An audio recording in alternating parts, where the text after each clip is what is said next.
Olá, seja muito bem-vindo ao canal Voo, Viagem e Vida na Roça.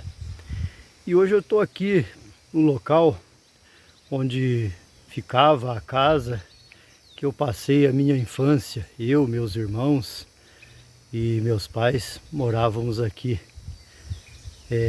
Eu mudei para esse lugar, eu tinha aproximadamente 4 anos de idade e fiquei aqui até aos 12.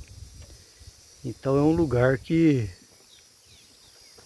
é recordação da minha infância, né?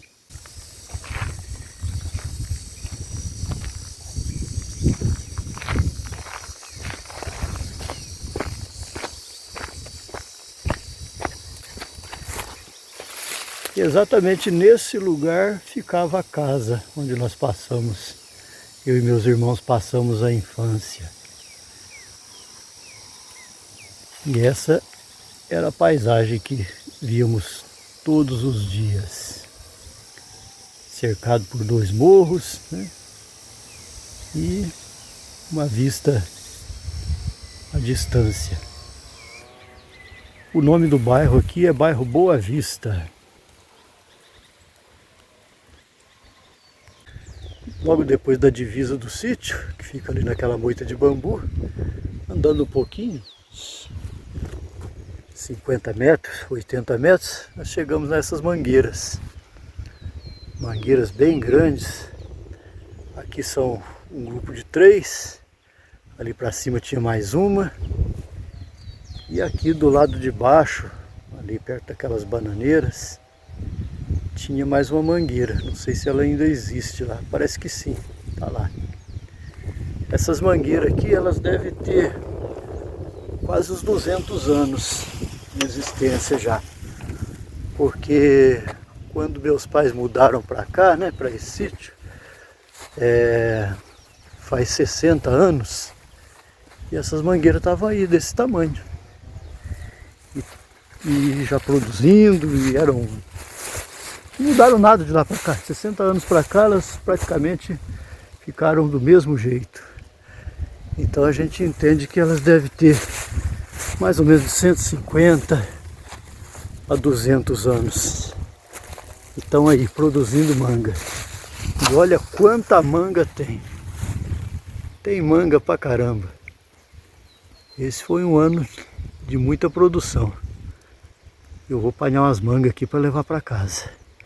É aquela manga espada, aquela que solta bastante fiapo na boca da gente, mas deliciosa.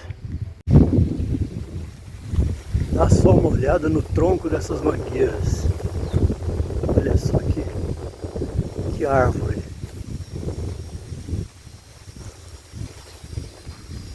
Dá pra ver que são árvores muito antigas mesmo.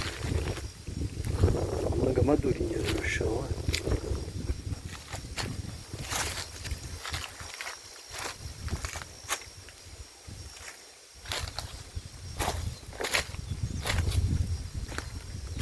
Tem mais uma.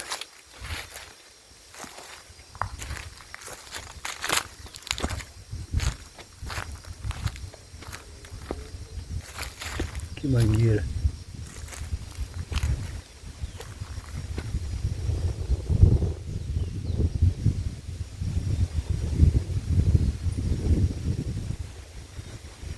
São enormes.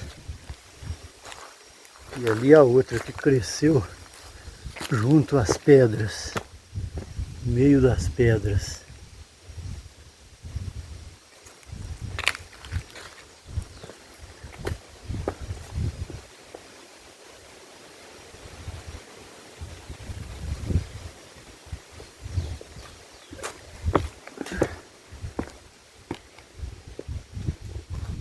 As suas raízes cravadas aí entre as pedras. E essa árvore gigantesca, produzindo manga todos os anos, sem perguntar a quem. Assim é a natureza.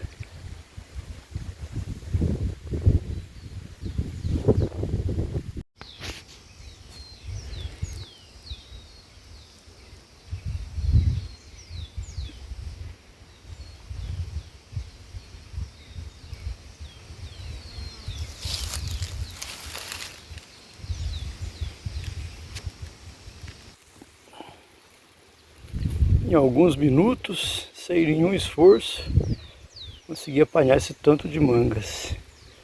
As mais maduras eu catei no chão, já caídas. E algumas eu apanhei da mangueira mesmo. Umas com a mão, outras com a vara de bambu, com a maior facilidade.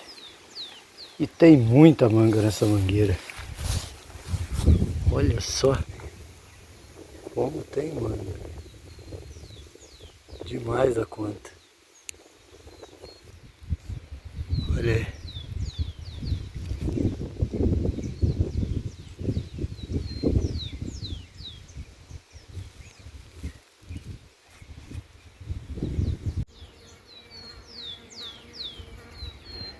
E aqui o visual incrível das mangueiras.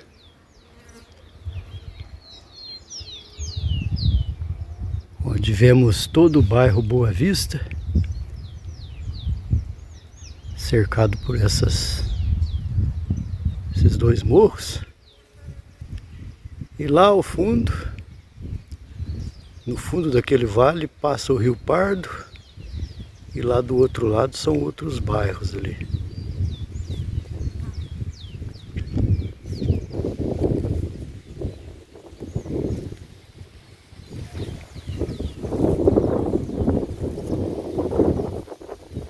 Ali ao fundo a gente consegue ver a torre da igrejinha do bairro Boa Vista. Tem algumas residências, estradas. Escondido aí no meio desses cafezais e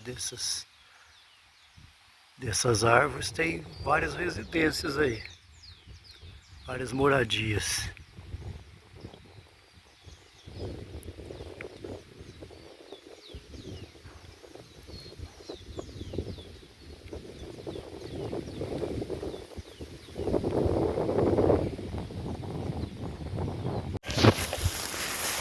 De volta à propriedade que é da família, né? Do meu pai, meus irmãos, eu.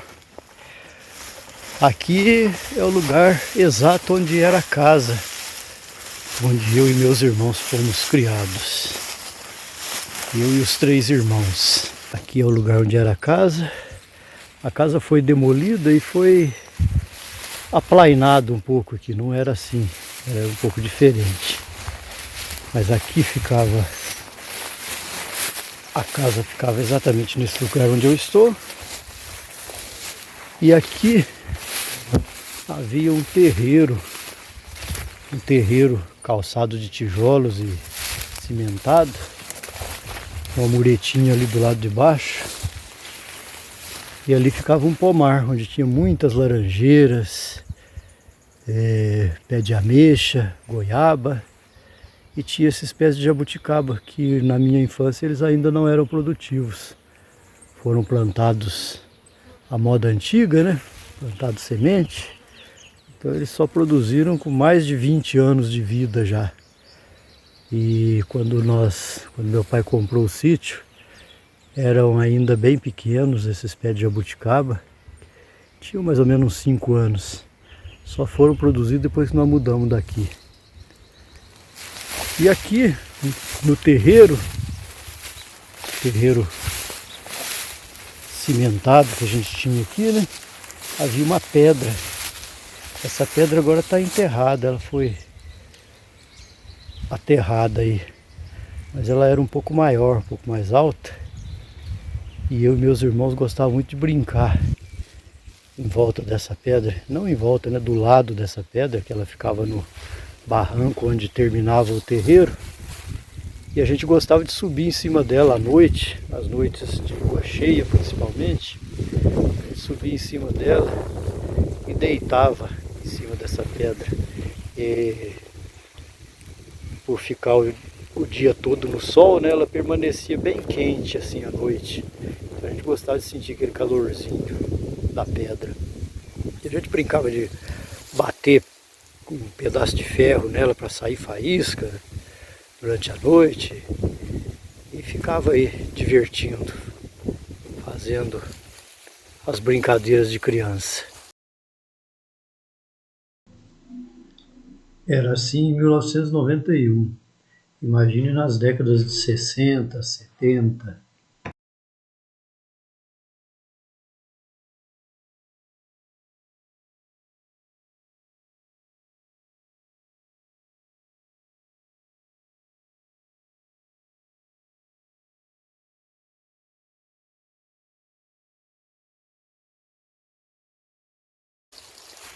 E agora vamos conhecer uma árvore diferente ali. Caminhando mais um pouquinho por aqui. Nós vamos chegando. Aqui já seria o quintal da porta da cozinha da casa. Então, mais ou menos por aqui ficava o tanque onde minha mãe lavava roupa. Lavava também as louças. E aqui ficava um limoeiro. E um muro de pedra, que está aqui ainda até hoje, os restos dele, né? Então, daqui para onde estão essas árvores, esse mato aí, ficava o mangueiro onde meu pai criava os porcos. E justamente nesse muro que separava o mangueiro do quintal da casa, que acompanha mais ou menos esse lugar por onde eu estou passando, né? Aqui tudo era parte do muro, cercava o mangueiro. E ainda dá para ver bem os restos do muro de pedra. E aqui embaixo havia um pé de jambo, que na minha infância ele já produzia. Então a gente pode deduzir que esse pé de jambo já tem, no mínimo, uns 80, 90 anos. Mas é para ter de 100 anos para mais. E ali está uma penca de jambo ali.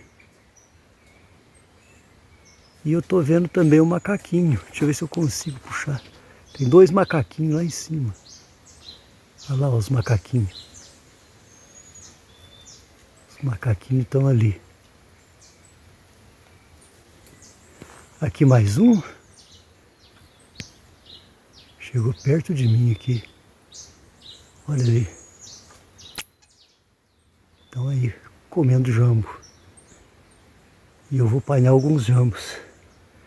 Deixa aí nos comentários se você conhece essa fruta, jambo.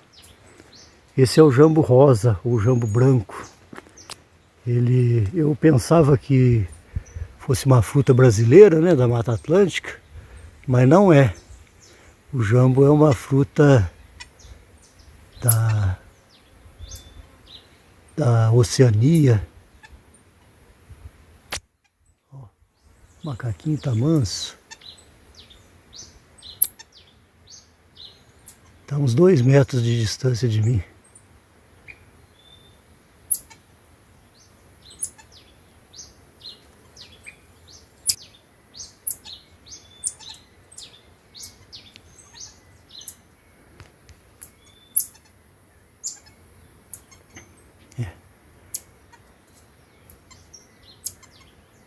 Olha, são curiosos.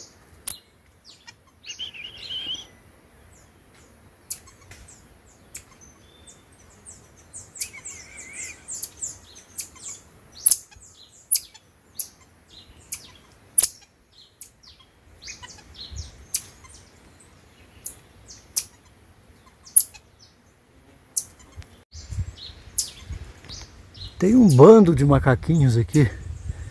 Eu consegui contar 6 aqui no pé de jambo. Mas deve ter de 6 a 8 aqui. São vários. Estão todos aí. Em busca de comida, com certeza. Eu vou tirar um pouquinho da comida deles, mas não vai fazer falta não, porque está sobrando. E por aqui tem muita fruta, tem manga, tem goiaba, tem banana. Eles não passam fome não. E os jambos estão perdendo aqui, está caindo pelo chão, está desperdiçando. Então mesmo apanhando bastante jambo aqui, ainda vai sobrar muito para eles.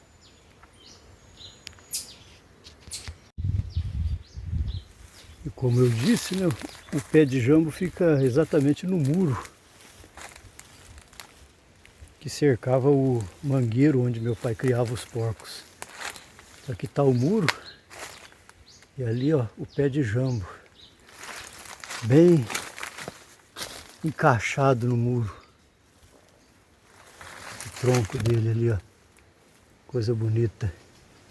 Agora eu estou do lado de dentro aqui, de onde era o mangueiro dos porcos, e aqui dá para ver o resto do muro. Ali em cima a parte que já desabou tudo para lá, mas aqui ainda tem um pedaço do muro ainda.